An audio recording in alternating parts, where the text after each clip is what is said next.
오늘 본문 1절 말씀은 이렇게 말합니다. 이때에 모세와 이스라엘 자손이 이 노래로 여호와께 노래하니 라는 말을 합니다.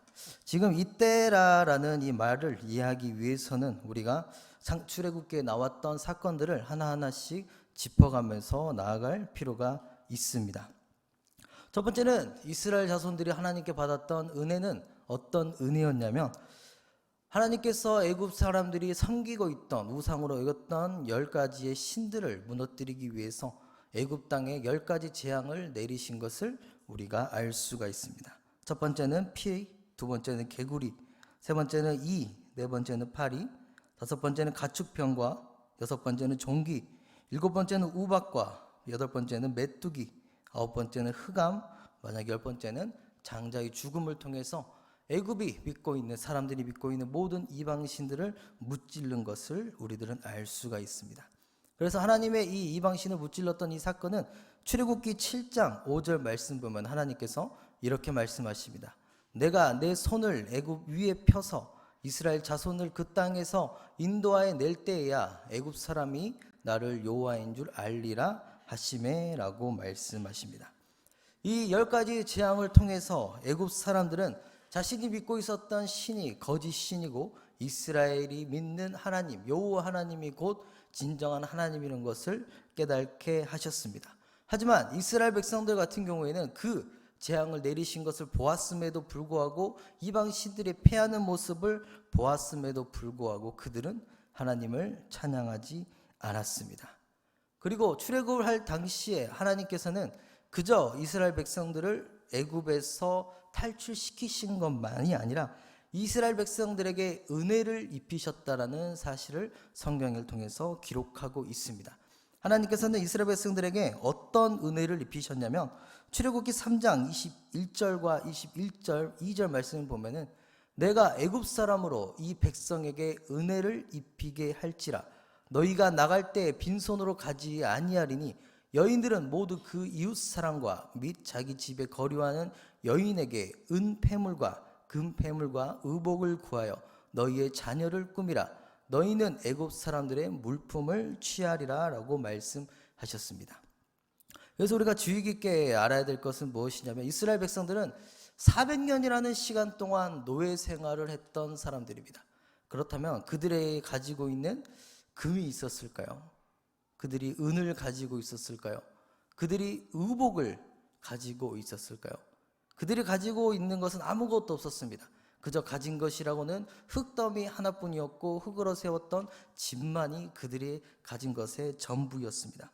하지만 하나님께서는 이 이스라엘 백성들에게 은혜를 입히셔서 애굽 사람들로 인하여 그들이 가지고 있는 금과 은과 의복을 그들에게 빌려서 출애굽할 수 있게 하나님께서 만드셨다라는 것입니다. 하지만 여기서 참 재미있는 사실이 뭐냐면 출애굽을 했을 당시에 이스라엘 백성들은 분명히 하나님께서 그들을 이끄심을 분명히 보았을 것이고 10가지의 재앙을 통해서 그 애굽 신들을 패했을 때 전능하신 하나님이라는 것을 이스라엘 백성들은 분명히 보았고 느꼈을 것이라는 것입니다. 그리고 그들은 금을 취했고 은을 취했고 의복을 취했음에도 불구하고 그들은 출애굽을 할 당시에 하나님을 찬양했다라는 말은 어디 성경 구절에도 우리는 찾아볼 수가 없습니다. 그리고 출애굽을 한 후에 하나님께서 이스라엘 백성들이 광야에 이르렀을 때 하나님께서는 그 이스라엘 백성들에게도 구름 기둥과 불 기둥을 통해서 그들을 인도하셨다는 사실을 우리는 알고 있습니다. 그래서 출애굽기 13장 21절과 22절 말씀 보면 이렇게 써져 있습니다. 여호와께서 그들 앞에서 가시며 낮에는 구름 기둥으로 그들의 길을 인도하시고 밤에는 불 기둥을 그들에게 비추사 낮이나 밤이나 진행하게 하시니 낮에는 구름 기둥 밤에는 불 기둥이 백성 앞에서 떠나지 아니하리라 라는 말씀입니다. 광야는 어떤 곳입니까? 낮에는 햇빛 때문에 매우 뜨겁습니다. 그 마음을 아시고 하나님께서는 그들에게 구름 기둥을 보내셔서 그들이 그 그늘 사이에 피하게 하셨고 저녁이 되면 광야는 매우 추운 곳입니다. 그 추운 백성들을 품으시기 위해서 불기둥을 보내셔서 그들을 품으신 것을 우리들은 알 수가 있습니다. 하지만 이스라엘 백성들은 이런 불기둥과 구름기둥에도 하나님을 찬양하지 않았고 하나님을 부르지 않았다라는 것을 우리들은 알 수가 있습니다. 그리고 마지막 네 번째는 어떤 내용이냐면 이제 홍해에 다다랐습니다. 홍해에 도착을 했고 그리고 그 뒤에는 애굽 사람들이 병거와 병마를 가지고 이스라엘 백성들을 죽이기 위해서 쫓아오는 그 사건이었습니다. 출애굽기 14장 11절과 12절 말씀 보면은 그들이 또 모세에게 이르되 애굽에 매장지가 없어서 당신이 우리를 이끌어내어 이 광야에서 죽게 하느냐 어찌하여 당신이 우리를 애굽에서 이끌어내어 우리에게 이같이 하느냐 우리가 애굽에서 당신에게 이른 말이 이것이 아니냐 이르기를 우리를 내버려 두라 우리가 애굽 사람을 섬길 것이라 하지 아니하더냐 애굽 사람을 섬기는 것이 광야에서 죽는 것보다 낫겠노라 라는 말씀을 합니다. 이 사건을 보면 사실 좀 웃긴 게 뭐냐면 하나님께서는 10가지 재앙을 통해서 이스라엘 백성들에게 보여줬습니다. 무엇을 보여줬느냐 하나님은 그냥 하나님이 아니라 여호와 하나님이라는 것을 그들에게 보여주셨습니다. 전능하신 하나님이라는 것을 그들에게 보여줬고 어떠한 이방 신도 하나님과 싸워서 이길 자가 없다는 것을 하나님이 분명히 보여주셨다는 것입니다. 그리고 그들은 은과 금을 취했을 때도 하나님을 찬양하지 않았었고 이 홍해 앞따라서 이 이스라엘 백성들은 어떠한 반응을 보였냐면 오히려 하나님을 원망하게 됐고 지도자였던 모세를 원망하는 것을 우리들은 볼 수가 있습니다. 사실 우리들의 신앙을 되돌아보면은 이런 경우가 우리에게 찾아올 때가 굉장히 많습니다. 근데 우리들은 좀 이 이스라엘 백성들과 다른 점이 하나가 있습니다. 그게 뭐냐면 우리는 은혜를 기억할 줄 안다는 것이죠. 하나님께서 10가지 재앙을 통해서 모든 신을 패하게 만드셨던 것처럼 이러한 상황 속에서도 하나님께서 나를 구원하신다라는 그 믿음을 가지고 하나님을 찾지만은 이 이스라엘 백성은 그러질 못했다라는 것입니다. 욕했고 원망했고 모세와 아론에게 손가락질을 하며 오히려 뭐라고 이야기를 하냐 10가지의 재앙을 이미 잊어버린 뒤였습니다. 은과 금과 의복을 받은 것을 이미 잊어버린 뒤였고 구름 기둥과 불 기둥을 받던 나를 이끄셨던 그 하나님조차 잊어버린 채 뭐라고 하냐면 우리를 다시 애굽 땅으로 돌려 보내달라라고 이스라엘 백성들은 모세에게 원망한 것을 볼 수가 있습니다. 그래서 출애굽기 14장 21절 말씀 보면은 이런 백성임에도 불구하고 하나님께서 이스라엘 백성들에게 은혜를 베푸신 것을 볼 수가 있습니다. 모세가 바다 위로 손을 내밀매 여호와께서 큰 동풍이 밤새도록 바닷물을 물러가게 하시니 물이 갈라져 바다가 마른 땅이 된지라 라고 말씀하십니다. 근데 이 홍해가 갈라진 사건을 통해서 많은 분들이 한 가지 오해하고 있는 사실이 뭐냐면 저도 어릴 때 어떤 영화를 굉장히 교회에서 많이 봤냐면 이집트 왕자를 많이 봤습니다. 이집트 왕자를 보면요 모세가 지팡이를 들고 홍해를 가르는 그 장면은 꿈에서도 나오는 장면이었습니다. 그 어린 나이에 정말 하나님이 그 홍해를 멋있게 쫙 내리친 저는 그게 진짜인 줄 알았습니다. 진짜인 줄 알았어요. 그렇게 진짜 홍해가 극적인 상황을 연출하면서 이스라엘 백성이 그 홍해를 건넜다라고 저는 알고 있었습니다. 하지만 방금 우리가 읽었던 말씀을 보면은 14장 21절 말씀 보면은 하나님께서 그렇게 극적으로 그 홍해를 가르시지 않았습니다. 어떻게 가르셨어요? 큰 동풍이 언제도록이요? 밤새도록 바닷물을 물러가게 하셨다는 겁니다. 사실 이스라엘 백성들은 눈이 어두웠다라는 겁니다.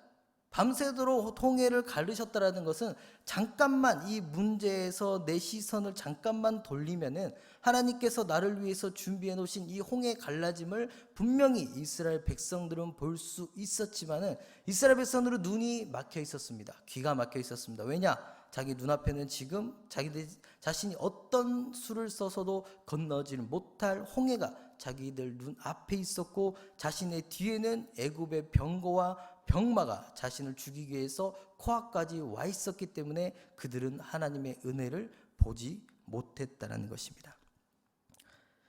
그래서 이 이스라엘 백성들이 언제 하나님을 믿기 시작했느냐, 언제 이때라라는 이 말을 통해서 하나님을 찬양하기 시작했냐면 출애굽기 14장 30절부터 31절 말씀은 이렇게 이야기합니다. 그날에 여호와께서 이같이 이스라엘을 애굽 사람의 손에서 구원하심에 이스라엘이 바닷가에서 애굽 사람들이 죽어 있는 것을 보았더라. 이스라엘이 여호와께서 애굽 사람들에게 행하신 그 큰 능력을 보았으므로 백성이 여호와를 경외하며 여호와와 그의 종 모세를 믿었더라라고 말합니다. 언제 하나님을 찬양해야 됩니까? 언제 하나님을 찾아야 합니까? 모든 문제가 사라졌을 때만 비로소 하나님을 찾는 것이 하나님께서 원하시는 정말 참된 신앙입니까? 우리들은 그럽니다. 지금 눈앞에 내 문제가 있기 때문에 하나님을 원망할 때도 있습니다. 내 지도자를 욕할 때도 있습니다. 욥처럼 자신의 생애를 저주할 때도 있습니다. 하지만 하나님께서 우리들에게 원하는 신앙은 어떤 신앙이냐면 어떠한 상황 속에서도 시험과 환난 속에서도 10가지의 재앙이 나를 덮칠지라도 내가 가진 음과 근이 빼앗길지라도 내 눈앞에 나를 인도하는 구름 기둥과 불 기둥이 사라질지라도 내 눈앞에 애굽의 병거와 병마와 내 앞에 홍해가 있을지라도 하나님을 찾고 하나님 앞에 구하는 믿음을 하나님께서 원하신다는 것을 여러분들이 믿으시는 여러분들이 되셨으면 좋겠습니다. 그래서 히브리서 3장 13절 말씀에는 하나님께서 언제 나를 찾으라 라고 말씀하시냐면 오직 오늘이라 일컫는 동안에 매일 피차 권면하여 너희 중에 누구든지 죄의 유혹으로 완고하게 되지 않도록 하라라고 말씀하십니다. 오직 오늘이라 일컫는 동안에 그리고 언제요? 매일 피차 권면하라고 하나님께서 말씀하십니다. 이 자리에 앉아있는 모든 여러분들은 모든 성도님들은 한 가지 공통점이 있습니다. 그것이 무엇이냐면 지금 이 시간에도 우리는 하나님의 은혜가 필요하기에 이 자리에 앉아 있다라는 것입니다. 누구처럼 앉아있는 겁니까? 이스라엘 백성들 같은 마음을 가지고 우리들은 지금 앉아있다는 것입니다. 이스라엘 백성들은 믿음이 좋지 않았습니다. 그들이 광야 생활에서 40년 동안 하나님 앞에 또 모세 앞에 했던 행동들과 말투를 보면은 항상 하나님을 원망했고 모세를 원망했던 것을 우리들은 볼 수가 있습니다. 그럴 때마다 하나님은 이스라엘 백성들에게 불뱀을 보내셨고 그들에게 고난과 그들에게 시험을 가져다 준 것을 우리들은 너무나도 잘 알고 있습니다. 그렇게 오늘 말씀을 통해서 우리가 한 가지 깨달아야 될 것이 있습니다. 그것이 무엇이냐면 믿었던 것이 헛되어서 내 삶을 무너뜨리는 일이 우리들에게 찾아올 것이라는 겁니다. 또한 내가 재물이 필요해서 아니면 내가 정말 가지고 있었던 재물을 빼앗겨서 하나님을 찾을 수도 있다라는 것입니다. 아니면 구름 기둥과 불 기둥이 언제부턴가 내 눈앞에 사라져서 내가 어디로 가야 될지 모른 채 방황할 때도 찾아온다라는 것입니다. 그리고 홍해처럼 애굽의 병과 병마처럼 내 앞뒤로 내가 해결하지 못하는 그런 문제들이 나를 덮칠 줄도 모른다는 것입니다. 하지만 하나님께서는 우리들에게 데살로니가전서 5장 16절부터 18절 말씀으로 이렇게 말씀하십니다. 항상 기뻐하라. 쉬지 말고 기도하라. 범사에 감사하라. 이것이 그리스도 예수 안에서 너희를 향하신 하나님의 뜻이니라 말씀하십니다. 항상 기뻐하라는 말씀은 방금 우리가 읽었던 히브리서 3장 13절 말씀을 같이 우리가 묵상을 하면서 이 말씀을 읽어야 됩니다. 오늘이라가 일컫는 매일매일 동안 우리 서로를 피차 권면하며 항상 기뻐하고 쉬지 말고 기도하며 범사에 감사할 수 있는 그런 여러분들이 되어서 오늘 본문 말씀 2절 말씀 이렇게 이야기합니다. 여호와는 나의 힘이요 노래시며 나의 구원이시로다. 그는 나의 하나님이시니 내가 그를 찬송할 것이요 내 아버지 하나님이시니 내가 그를 높이리로다.